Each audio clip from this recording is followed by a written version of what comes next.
Haven't been to the toilet in 4 days and it was starting to worry me, so I went to the doctor's. I arrived and the doctor felt my stomach and said it was very hard. He wanted me to take a stool sample, which means you have to shit in the cup. I had coffee for breakfast, so I was pretty much ready to go. I grabbed the cup and went to the toilet and held it up to my ass and started pushing. I didn't realize how badly coffee affected me, and the next thing you know, a strong gust of diarrhea started blasting out of my ass and I felt like a rocket ready for takeoff. I grabbed onto the door for balance because I started levitating and the cup was already full, but I couldn't stop. I was holding onto the door for dear life and the shit was spitting out like a shotgun. I eventually stopped and looked at the glass cup of my shit and there were cracks all over the glass. I heard the desk lady shouting for everyone to get under the chair and to call the police. I got scared thinking what is going on outside, so I quickly cleaned myself up and rushed out of the bathroom to see everyone crying and hiding under the chairs because they thought there was an active shooter in the building. I said it was just my shit and everyone got up. Anyways, I have bowel cancer. Who remembers in primary school it would be home time and all the parents are standing outside waiting for the teacher to let you go?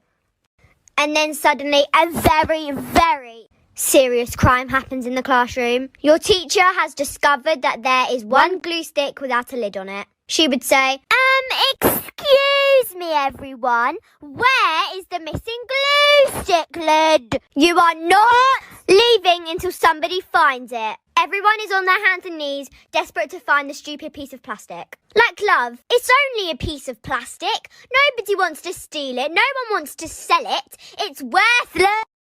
Day, we were in class. I was in band at the time, and the classroom phone rang, and the teacher went and he answered the phone. He got really serious. He got this really concerned, shocked look on his face, and he hung it up and he turned to us and he said, everybody sit down, be quiet. The bell's going to ring in a couple minutes. You're going to stay seated. And then he went over to the doors and he locked them. And we were just like, oh shit, what is happening? And at first some of us were like, well, is it a bomb threat? Because we used to get bomb threats all the time, but then we realized that doesn't make sense because when we get a bomb threat, they evacuate us. And then we're like, is there some type of killer in the school? Is there a weather alert? Is there a terrorist attack? And none of us knew anything. The teacher wouldn't answer any questions. He was told not to. And the bell rang. We all stayed seated and we sat there for a really long time, and then the next bell rang, which means a whole other class period had passed, and still he said stay seated. And I can't tell you how long we were trapped in this room and nobody was telling us what was going on. We're all getting really scared and panicking because we had never had a situation like this, and we had practiced so many drills, if there's a bomb, we all go to the band lot. If there's a tornado, we all go to the basement. If there's a fire, we take these exits on this side.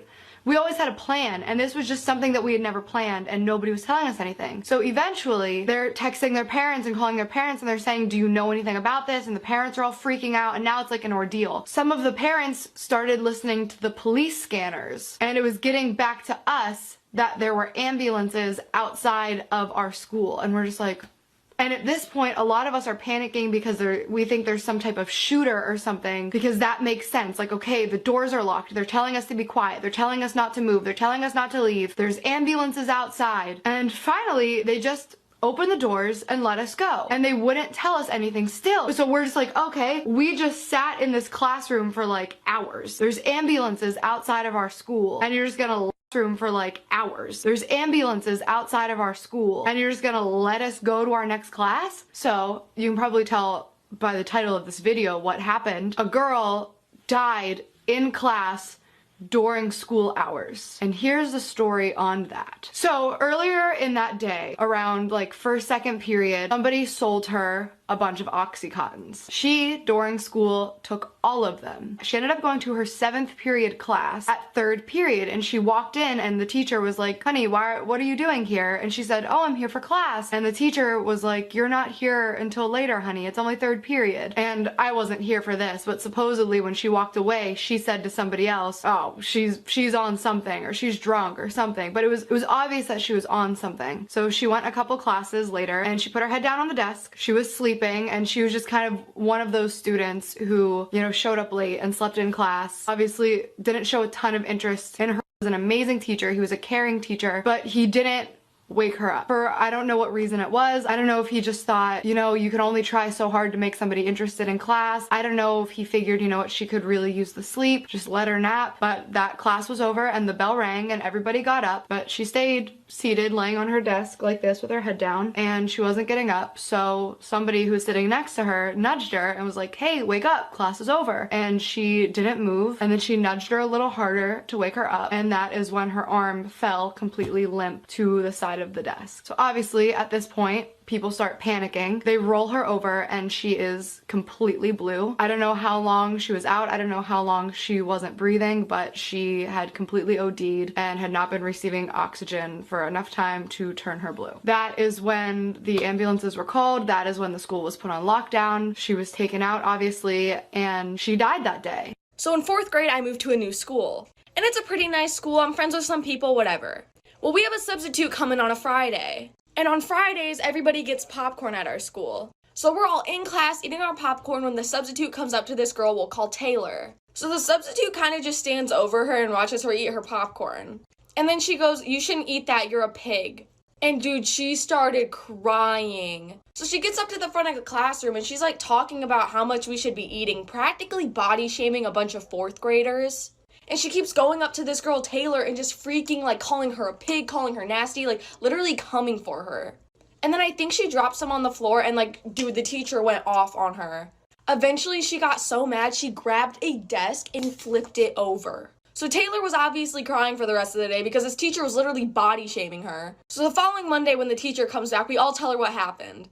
And that sub got fired like that. Story time about how my mom made me shave my hair off. So a little background information, I was 13 years old and in 7th grade, and I had just moved to a new school this year because my grandma was really sick and my family and I needed to take care of her. And for like the first 2 months, I had a big problem making friends.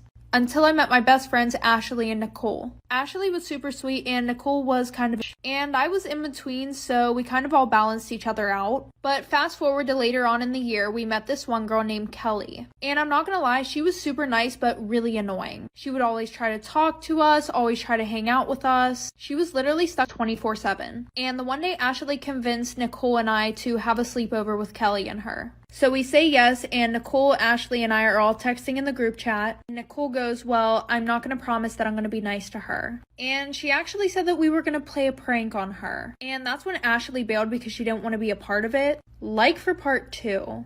Part 2 about why my mom made me shave my hair off. So like I said, Ashley bailed because she did not want to be a part of Nicole's evil plan to bully this girl. So fast forward, Nicole and I go over to Kelly's house and I start to feel really bad because Kelly's actually super nice and she wasn't as weird as I thought she was. Fast forward, Kelly's sleeping and Nicole comes over to me and she's like, hey, come to the bathroom with me. So I get up and I go to the bathroom and Nicole pulls out Nair. And I asked her what the hell she's gonna do with that. And she was like, oh, I've seen some people do pranks on YouTube. You know, they put it in somebody's shampoo bottle and then it makes them lose their hair. So since I'm the only one who thinks logically, I'm like, Nicole, you cannot do that. And she's like, oh, don't be such a baby. That doesn't even work anyways. All the videos that I watched, people only lost like 4 strands of hair. Which made no sense because why the f are we gonna do it then? Anyways, fast forward, I go to sleep. I wake up in the morning and my mom comes to get me. Like for part 3. Part 3 about why my mom made me shave my hair off. So like I said, Nicole put the Nair in her shampoo and I went to sleep. I decided I was not going to be a part of this little plan. And I wake up in the morning, my mom comes and picks me up. And Ashley's texting me saying, hey, was Nicole nice to Kelly? And I told her about what she did. And Ashley was like, oh my god, that's so up, like, I'm gonna tell Kelly. And I was like, yeah, I was gonna tell her, but I don't want to get Nicole in trouble. So fast forward to dinner time, my mom gets a call from Kelly's mom. And she was like, Kelly took a shower earlier, she's losing her hair. And Nicole texted Kelly saying that your daughter's the one who put in my daughter's shampoo. So my mom's like, well, how do you know it was my daughter?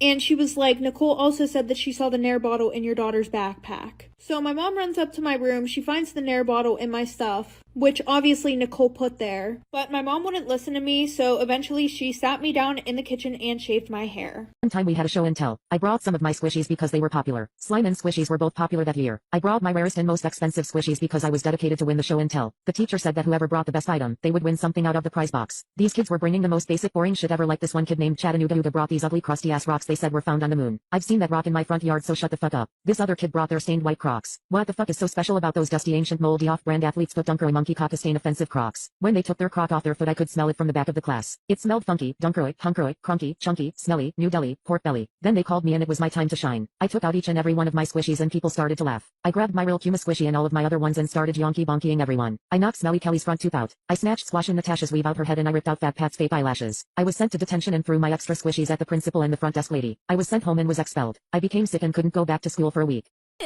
So here's a little story time for you guys. When I originally made this account, I was gonna make it like one of those commentary videos, where people like take bad videos and like talk seriously about them, about why it's wrong, and it's definitely not turned into that account. My first video actually got taken down for online bullying. I wasn't even being mean to anyone. And I was like, this is rubbish. I'm just gonna post a random video about my mum. And then I logged out. And then it kind of blew up. So I logged back in and I was like, you know what? Let's keep this account. It's kind of weird because I wasn't like trying to gain anything from this account, but I ended up getting quite a lot. And I'm really thankful for it. But I kind of forgot that I originally had this account for that. This is a message from my mum, so if you're not her, please keep scrolling. I'm kidding. I know you're probably not gonna scroll, but oh well. Hi, Mum. How's it going? How's it hanging? Blah, blah, blah, blah. Yeah. You know the other day when you told me that I was addicted to my phone and that, oh, you need to get out more and stop going on TikTok so much. You're gonna get addicted. Well, don't think I don't see you with your Facebook and your Instagram, seeing what Sheila and Jim have been doing over the weekend. Don't think I don't see that. You know, when you come over to me and saying like, oh, look at Sheila's little child. I don't care about Sheila's little child. But it's the same thing as me checking up on my favourite TikTokers. You haven't even seen Sheila in like 20 years. Okay, bye. Is it just me? Like, when you're watching YouTube or like anything that has adverts, and an advert pops up and it's just like, writing's not that easy, but Grammarly can help. This sentence is grammatically correct, but it's wordy and hard to read. It's like, no! I don't want Grammarly! I can write! I can read! I don't need this! And then it has the audacity to be like, are you sure you want to skip this advert? Yes, I'm sure I want to skip it! Hello. I have a really funny story time to tell you all. So, yeah. So, I was playing Tower of Hell and I was on like the pro towers. And when I got to the top, there was like this whole entire gang of like copy and pastes. And they full on like, they started attacking me. Well, not attacking me, but they were literally saying like, oh my god, imagine having that style. So I decided to ask them if they had TikTok, and they said yes. So I asked them like what's their users and how many followers they have and all that jazz. And they told me they aren't going to tell me the user, but they said they had 2,000 followers, which is apparently more than I have. How do I tell them